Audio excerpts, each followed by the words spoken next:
Hello दोस्तों, स्वागत है आपका आज के एक नए वीडियो में जिसका टॉपिक होने वाला है कि जब भी आप इंजीनियरिंग के अंदर कॉलेज सिलेक्ट करने जाओ तो कौन कौन से पॉइंट्स इंपॉर्टेंट रहेंगे और कौन से पॉइंट्स पे सबसे ज्यादा फोकस करना रहता है। सो आज का वीडियो कंप्लीटली इसके ऊपर होने वाला है कि आप किस तरह से अपनी इंजीनियरिंग की कॉलेज की सिलेक्शन कर पाओगे। ठीक है, so without wasting any time let's begin. अब यहाँ पे सबसे पहले मैं एक प्लेलिस्ट बना रहा हूँ जिसका नाम है एडमिशन 2022। इसके लिंक आप ऊपर आई बटन में से भी देख सकते हो और नीचे डिस्क्रिप्शन में भी आपको मिल जाएगी। तो इसके अंदर एडमिशन जितने भी स्टूडेंट्स का एडमिशन 2022 बैच के लिए होने वाले हैं उसके रिगार्डिंग सारे वीडियोस है। ऑलरेडी 2-3 वीडियोस मैंने अपलोड कर भी दिए, तो ये प्लेलिस्ट एक बार जरूर से देख लेना।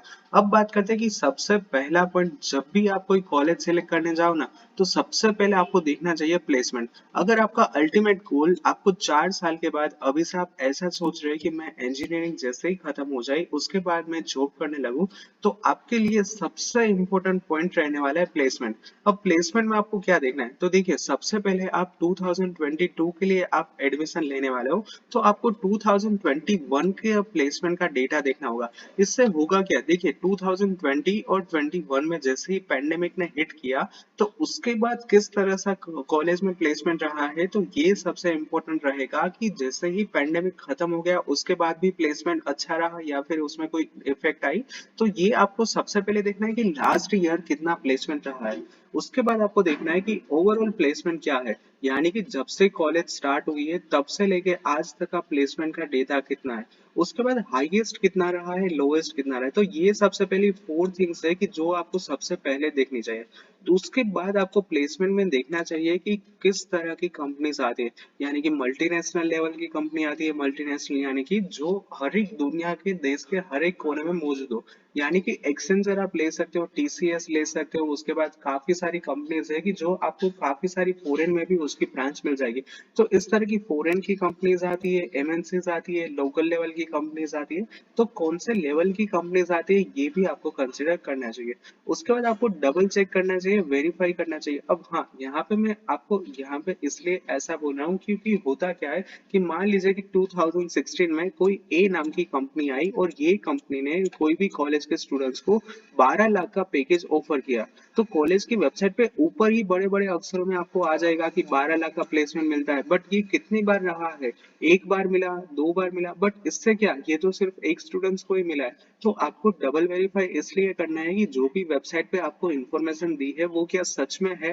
बट ये हर बार करने की जरूरत नहीं है। अगर आपको ऐसा लगता है कि इतना बड़ा बड़ा प्लेसमेंट क्या सच में होता है, तो फिर आप क्या कर सकते हो कि जब भी स्टूडेंट्स का नाम मिले ना तो आप उसको इंस्टाग्राम पे पूछ सकते हो या फिर लिंक्डइन में पूछ सकते हो। बट ये सिर्फ एक ऑप्शनल पॉइंट है, ठीक है। कभी कभी इसमें धोखा खा जाते हैं, इसीलिए मैंने सोचा कि क्यों ना लिख दूं। और लास्ट में आपको देखना चाहिए कि ऑन कैंपस है या फिर ऑफ कैंपस। अब मैं आगे चल के आपको एलडी कॉलेज का एग्जांपल लेके भी समझाऊंगा। बट इसमें क्या होता है कि ऑफ कैंपस यानी मान लीजिए कि कोई यहाँ पे कॉलेज है और कोई यहाँ पे कंपनी है, तो ये कॉलेज में डायरेक्टली स्टूडेंट्स ये कंपनी के लिए अप्लाई कर सकते हैं। आप यहाँ पे मान लीजिए कि 10 12 15 जितने भी कॉलेज के स्टूडेंट्स हैं वो डायरेक्टली कंपनी में अप्लाई कर सकते हैं, तो इसको बोलते हैं ऑफ कैंपस। ऑन कैंपस यानी कि ये जो कंपनी है वो खुद चल के कॉलेज के अंदर आती है और उसके बाद कैंपस में प्लेसमेंट लेती है, तो उसको बोलते हैं ऑन कैंपस। तो ये आपको सबसे पहले समझना चाहिए कि ऑन कैंपस है या फिर ऑफ कैंपस। तो मैं चलिए आपको एग्जांपल से समझा रहा हूँ। तो ये जो मैं है ना, ये है एर्ली कॉलेज ऑफ इंजीनियरिंग की प्लेसमेंट की वेबसाइट। अब जैसे ही ऊपर यहाँ पे प्लेसमेंट के ऊपर क्लिक करोगे आपके पास ये सारा डेटा आ जाएगा। सबसे पहले है प्लेसमेंट सेल एक्टिविटी और स्टेटिस्टिक्स, सबसे इंपॉर्टेंट है। इसमें ओवरऑल जितना भी है पिछले 4 साल का वो सब कुछ दिखा दिया है। अब यहाँ पे ये भी लिखा है कि ये कंटिन्यू। तो देखिए टोटल कितने स्टूडेंट ऑलरेडी प्लेस्ड हो चुके हैं, 2452। कब से, 2018 से लेके 21 तक। और कितनी कंपनियां आ चुकी है, 437। यहाँ पे आपको ईयर वाइज भी मिल जाएगा, पर्टिकुलर साल में आपको देखना है और नीचे आपको डिटेल में भी दिख जाएगा। देखिए यहाँ पे, और इसके नीचे अगर आपको एलडी के प्लेसमेंट सेल के लिए कुछ भी पूछना है तो यहाँ पे ये जो उसके प्लेसमेंट सेल के हेड है उसका ईमेल और कॉन्टेक्ट नंबर भी है, तो आप यहाँ से भी उसको कॉन्टेक्ट कर सकते हो।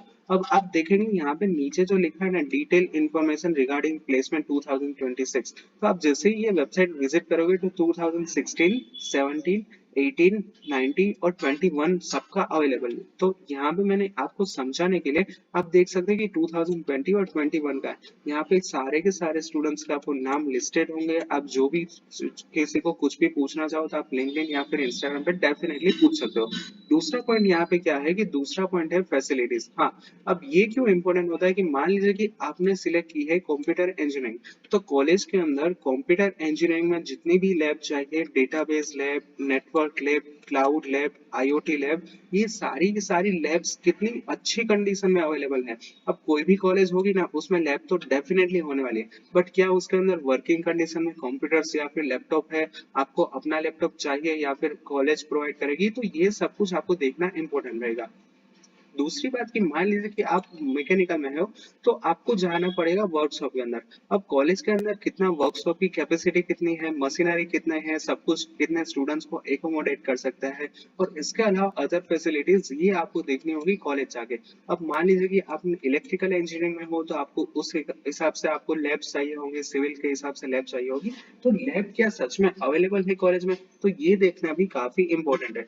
तीसरा पॉइंट है फैकल्टीज। अब फैकल्टीज के ऊपर मैं इतना फोकस क्यों कर रहा हूँ, तो देखिए, आपको 4 साल इंजीनियरिंग में फैकल्टीज ही पढ़ाने आएंगी, और वो भी आपको उसका भी एजुकेशन चेक करना होगा।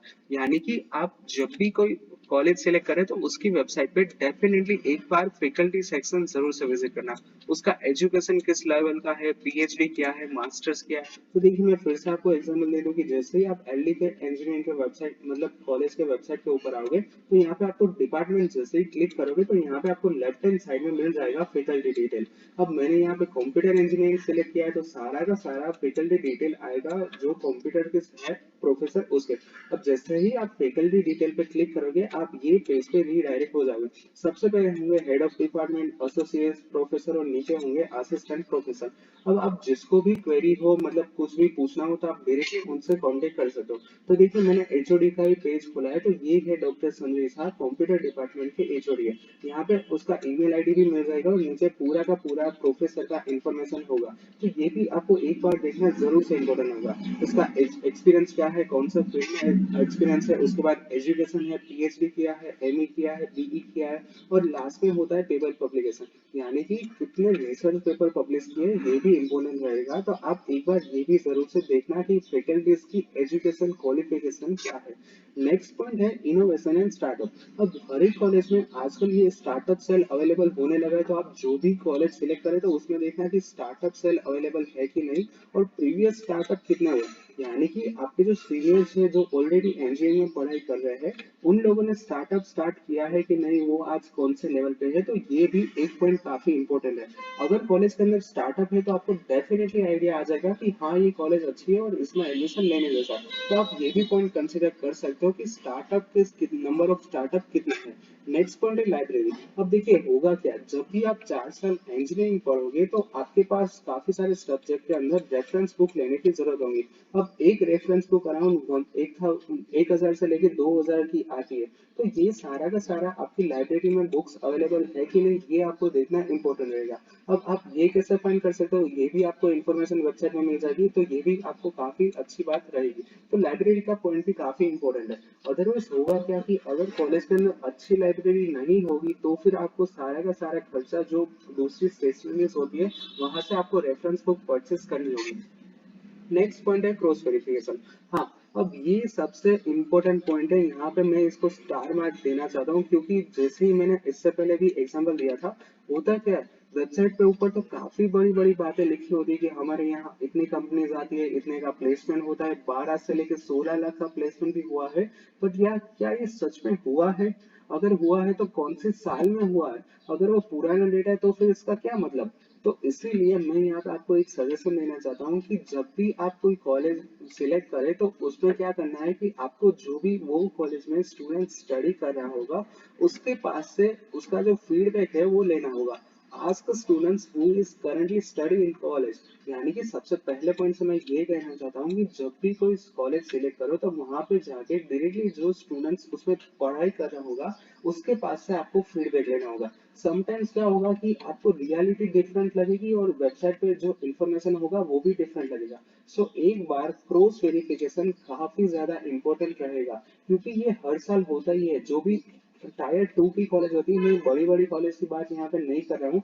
जो टायर 2 और टायर 3 लेवल की कॉलेज होती है उसमें आपको काफी डिफरेंस मिलेगा, जो रियलिटी होती है उसमें और जो वेबसाइट पे इंफॉर्मेशन होती है उसमें। सो एक बार क्रॉस वेरिफिकेशन जरूर से करना। Next thing, infrastructure. इंफ्रास्ट्रक्चर में यहाँ पे क्या कहना चाहता हूँ कि आपने मान लीजिए कि आपको सिलेक्ट करी है विश्वकर्मा गवर्नमेंट इंजीनियरिंग कॉलेज, तो आप जब भी चॉइस फिलिंग करें उससे पहले एक बार कॉलेज में जाकर जरूर से विजिट करना कि इंफ्रास्ट्रक्चर कैसा है, उसके अंदर लैब की सिचुएशन कैसी है, ओवरऑल इंफ्रास्ट्रक्चर क्या है, इसके अलावा कौन कौन सी फैसिलिटीज है, तो ये भी एक बार जरूर से चेक कर लेना। नेक्स्ट पॉइंट है वो ऑप्शनल है, वो है हॉस्टल एंड कैंटीन। क्योंकि होगा क्या कि आपका जो टाइमिंग होगा वो सुबह से लेके शाम तक का इंजीनियरिंग का टाइम होगा, यानी कि सुबह 10 बजे से लेके 5 बजे तक इस तरह का टाइमिंग होता है। तो कॉलेज के अंदर कैंटीन की फैसिलिटीज है, वहाँ पे हाइजीन कितना मेंटेन होता है, क्वालिटी फूड मिलता है कि नहीं, हॉस्टल की फैसिलिटीज नहीं है, बट ये सब कुछ ऑप्शनल है। अगर आपको कॉलेज अच्छी मिलती है तो फिर यहाँ पे ये सब कुछ कंसिडर करने की जरूरत नहीं है, ठीक है, तो ये सिर्फ है ऑप्शनल। नेक्स्ट पॉइंट है फीस एंड स्कॉलरशिप। अब जब भी आप टायर 2 और टायर 3 लेवल की कॉलेज की बात करोगे तो इसमें फीस की कंपैरिजन काफी इंपॉर्टेंट रहेगी। अगर मैं राजकोट की एग्जांपल लूं तो यहाँ पे दर्शन, वीवीपी, मारवाड़ी, इसके अलावा काफी सारी एक लेवल की कॉलेजेस है, तो आप जरूर से फीस में कंपैरिजन करें।